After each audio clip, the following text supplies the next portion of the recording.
Juan 2, 13, 22. Estaba cerca la Pascua de los judíos y subió Jesús a Jerusalén. Y halló en el templo a los que vendían bueyes, ovejas y palomas, y a los cambistas allí sentados. Y haciendo un azote de cuerdas, echó fuera del templo a todos, y las ovejas y los bueyes, y esparció las monedas de los cambistas y volcó las mesas. Y dijo a los que vendían palomas: quitad de aquí esto, y no hagáis de la casa de mi padre casa de mercado. Entonces se acordaron sus discípulos que está escrito: el celo de tu casa me consume. Y los judíos respondieron y le dijeron: ¿qué señal nos muestras ya que haces esto? Respondió Jesús y les dijo: destruid este templo y en 3 días lo levantaré. Dijeron luego los judíos: en 46 años fue edificado este templo, ¿y tú en 3 días lo levantarás? Mas él hablaba del templo de su cuerpo. Por tanto, cuando resucitó de entre los muertos, sus discípulos se acordaron que había dicho esto y creyeron la escritura y la palabra que Jesús había dicho. Esta actitud de Jesús en el templo creo que es una de las que más nos sorprende en las historias del Nuevo Testamento. Y realmente a mí me impacta cómo se tomó Jesús esta situación, que creo que lo tomó demasiado personal. Pero ¿por qué Jesús tomó con tanto apego esta acción de los cambistas? Es que realmente Jesús se veía representado en el templo. Dentro del mismo capítulo vemos que Jesús habla de sí mismo como que Él es el templo. Pero no solo Jesús se veía representado a sí mismo en esta situación, sino también nos veía a nosotros, porque la palabra de Dios dice que nosotros somos el templo del Espíritu Santo. Así que al ver lo que estaba sucediendo en este lugar, Jesús estaba viendo más allá de sí mismo, también nos estaba viendo a nosotros. ¿Por qué se lo tomó tan personal?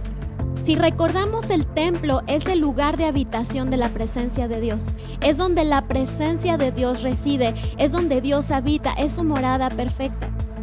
Así que el templo es donde Dios estaba y por eso necesitaba toda la reverencia y la santificación del asunto, porque la presencia de Dios mismo habitaba en ese lugar. Así que Jesús manifestó el celo que tenía por la casa de su Padre. Y vemos aquí el primer contraste de la visión de Jesús acerca del templo comparada con la visión que tenían los cambistas. Jesús veía el templo como la casa de su Padre, mientras que los cambistas solo veían el templo como un lugar para comerciar, un lugar que era nada más para el intercambio de bienes. Un mercado es eso, un espacio donde se intercambian intereses, conveniencia, etcétera, etcétera. Pero una casa representa mucho más que eso. Una casa es el lugar donde sucede la intimidad. Una casa es el espacio donde crezco, es el lugar donde me multiplico. La casa de su Padre es todo este lugar donde Jesús sabía lo valioso que había, lo más importante que representa la intimidad con Dios. Por eso Jesús se indignó tanto al ver que estas personas habían tomado provecho de las actividades comerciales que podían hacer. Jesús estaba molesto porque la verdadera esencia del templo estaba siendo atacada. Y es aquí donde te quiero dejar un principio, y es este: el templo no es templo sin adoración. La adoración está diseñada para suceder en el templo, o más bien el templo era donde antes las personas iban a practicar la adoración. Pero en este momento ya las personas estaban olvidando del punto principal, del enfoque, de la esencia, porque estaban convirtiendo este espacio en un espacio de comercio y de intercambio de bienes. Estaba perdiéndose el sentido más importante, el de la adoración. Y Dios no puede manifestarse donde la adoración no es el motivo principal. Jesús mismo le dijo a la mujer samaritana: los verdaderos adoradores en espíritu y en verdad adoran, en respuesta a la pregunta que ella había hecho acerca de en cuál templo adorar. Jesús dijo: no es el templo, sino que la adoración que sucede es la que hace la casa de Dios, la que hace que Dios se manifieste, la que hace que la presencia de Dios se manifieste. Así que Dios no puede manifestarse donde no se le adora. Con la purificación del templo, Jesús nos estaba tratando de enseñar principios acerca de nuestra adoración. Y tengo tres principios que me gustaría compartirte. La adoración, en primer lugar, es un sacrificio. Las personas venían a este lugar a ofrecer sacrificios como lo había establecido Dios en el Antiguo Testamento a través de Moisés. Y había estas características muy especiales que debían cumplir los animales seleccionados para el sacrificio. Así que las personas se suponía que tenían que apartar a los mejores animales, los más puros, lo mejor de sus bienes para venir a dedicarlo al templo. Sin embargo, cuando se empezó a comercializar todos estos animales en el templo, se perdió esa esencia de que las personas buscaran realmente y prepararan esta ofrenda para Dios. La adoración es un sacrificio. La adoración se prepara con anticipación. La adoración busca agradar a Dios con todo lo que hago, con todo lo que decido. La adoración no solo es algo que llego a hacer a la mera hora, lo que sucede si voy a la iglesia unas horas el domingo. La adoración es algo para lo que preparo mi corazón y busco darle lo mejor a Dios. Además, la adoración es sin condiciones.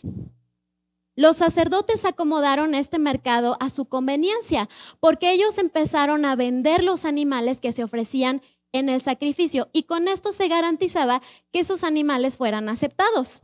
Tú podías escoger de entre tu ganado tus animales y te arriesgabas a que cuando llegabas a presentarlos no podían ser aceptados porque tal vez se encontraba en ellos un defecto. Pero los sacerdotes vieron una oportunidad de negocio al ellos comercializar los animales que ya eran aceptos delante de la presencia de Dios y condicionaban esta capacidad de las personas de ofrecer el sacrificio que ellos habían preparado. Digamos que lo hacían de la manera más fácil, pero ¿sabes? Déjame decirte que la adoración tiene que ser sin condiciones. Nadie te puede decir cómo mereces adorar. Nadie puede decir que tu adoración es acepta o no. La adoración de cada uno de los hijos de Dios se recibe delante del Padre por Él, porque así es su voluntad. Entonces nadie puede condicionar tu adoración y nadie te puede decir que lo que estás haciendo puede ser acepto o no puede ser acepto delante de Dios. Y así como nadie puede condicionar tu adoración, ni tú mismo la puedes condicionar.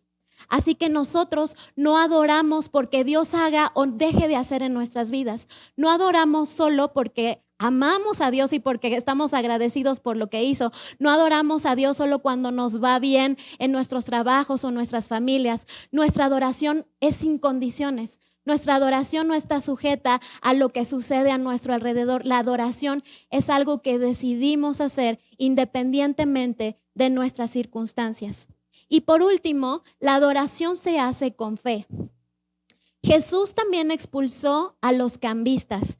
Los cambistas eran personas que intercambiaban las monedas extranjeras por las monedas que sí se aceptaban en el templo de Jerusalén. Entonces, había quienes traían monedas extrañas porque venía de otros lugares o no tenía las monedas correctas y en ese momento se intercambiaban las monedas para que fueran aceptadas en el templo. La adoración tiene que tener la moneda correcta para presentarse delante de Dios. Y esa moneda correcta simplemente es tu fe.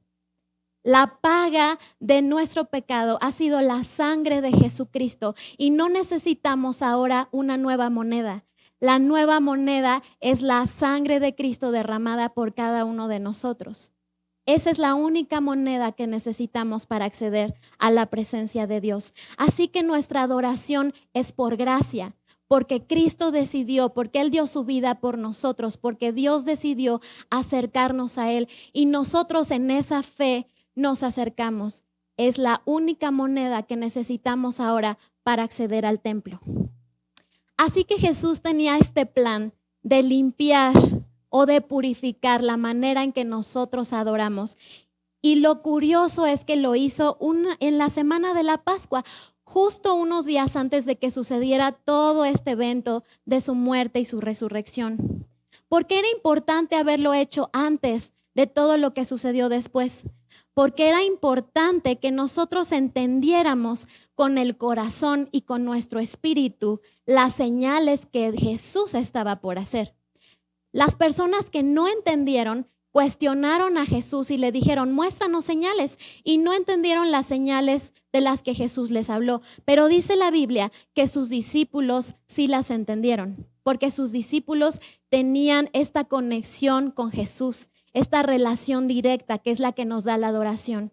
Así que la adoración nos habilita para entender a Cristo. La adoración nos revela lo que Cristo es. Dice la palabra de Dios que solo los que tienen el corazón limpio verán a Dios. Así dicen las bienaventuranzas. Bienaventurados los de limpio corazón, porque ellos verán a Dios. Cuando nosotros purificamos nuestra adoración, purificamos nuestro templo, aseguramos poder tener los ojos claros para poder percibir lo que Dios está a punto de revelarnos. Solo los que tenían el corazón abierto a la intimidad con Dios pudieron entender que Jesús hablaba de un templo más allá de las piedras. Por último, estas piedras fueron derribadas, así como templos anteriores. Pero Jesús fue el primer templo que fue destruido y fue levantado de nuevo. Él es el antecedente, el que gracias a su resurrección ahora nos asegura a todos nosotros los templos vivientes, las piedras vivas donde habita la presencia de Dios, que podamos estar en su presencia para siempre, porque nadie puede quitarte tu adoración. La adoración que tenemos no puede ser destruida porque Cristo venció la muerte y es el primer templo que se levantó. Así que así es nuestra adoración, puede ser para siempre. Fuimos diseñados para adorar y gracias a su sacrificio y al entendimiento que tenemos por estar en su presencia acerca de la cruz, sabemos que ahora nosotros somos la habitación de Dios, somos la casa donde Dios habita, donde la presencia de nuestro Padre reside, donde la presencia de nuestro Dios se puede manifestar porque Él ha decidido habitar en nosotros. Así que te invito a que hagamos esta oración juntos. Señor Jesús, yo soy tu templo. Te pido que me ayudes a mantenerme pura delante de ti porque quiero tener la revelación de Cristo. Quiero tener la capacidad de entender las señales que tú has dado. Limpia mi corazón, restaura la manera en que te adoro y permíteme tener el acceso al Padre, la manifestación de tu presencia en mi vida. En el nombre de Jesús. Amén.